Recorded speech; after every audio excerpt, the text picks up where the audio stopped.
रानी दुर्गावती कुशलतापूर्वक शासन का कार्यभार संभाल रही थी। फिर वह प्रशासन का कार्य हो या फिर सेना के नियंत्रण का, दोनों ही क्षेत्रों में रानी अपना सामर्थ्य सिद्ध कर चुकी थी। राज्य की जनता रानी को देवी के समान मानती थी और उन पर अपने प्राण न्यौछावर करती थी।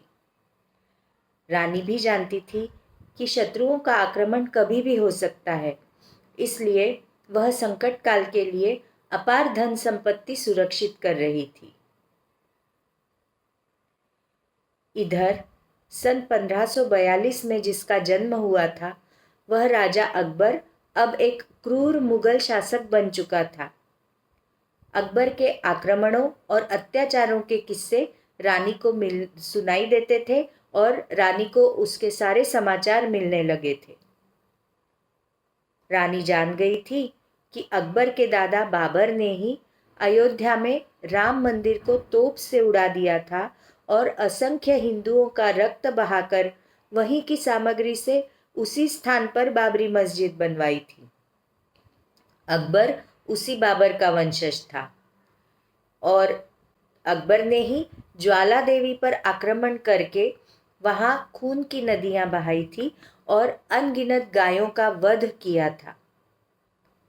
यही नहीं, चित्तौड़गढ़ में हिंदुओं के बलिदान और विशाल जौहर का कारण भी अकबर ही था।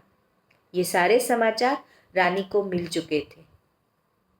उधर अकबर को भी रानी के सौंदर्य, गढ़ा की समृद्धि और वहाँ की प्राकृतिक संपदा के बारे में जानकारी मिल गई थी।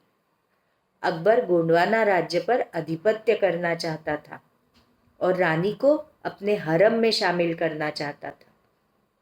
यहाँ यह बात ध्यान देने योग्य है कि 20-22 वर्ष की उम्र का राजा अकबर एक 40 वर्ष के आसपास की रानी की लालसा कर रहा था।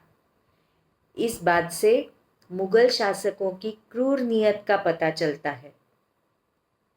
अकबर ने सोचा कि रानी को विवश किया जाए, तो अकबर ने रानी को एक प्रस्ताव भिजवाया कि यदि वह युद्ध से बचना चाहती है तो अपने सफ़ेद हाथी समरन और अपने विश्वास पात्र मंत्री आधार सिंह को उन्हें सौंप दे। रानी ने निर्भयतापूर्वक यह प्रस्ताव अस्वीकार कर दिया। रानी ने कहा कि गढ़ा मेरा राज्य है और जब तक मैं जीवित हूँ तब तक इस पर कोई और अधिकार नहीं कर सकता।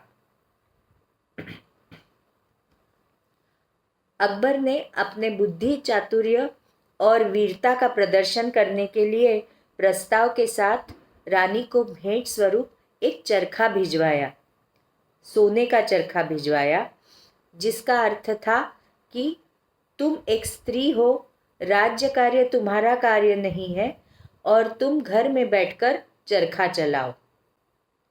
रानी ने भी इसका जोरदार प्रत्युत्तर दिया। रानी ने एक बंद संदूक में एक रुई धुनने की धुन्नी और एक मोटा डंडा भिजवाया, जिसका अर्थ था कि तुम्हारा काम है रुई धुनना और कपड़े बुनना, राजकार्य से तुम्हें क्या लेना देना, तुम योग्य राजकार्य के योग्य नहीं हो, तुम राजकार्य के योग्य नहीं हो। रानी के बुद्धि, चातुर्य और निर्भीक उत्तर से रानी के सभी दरबारी बहुत खुश हुए। इस तरह जैसे को तैसा उत्तर देने वाली निर्भीक रानी थी रानी दुर्गावती।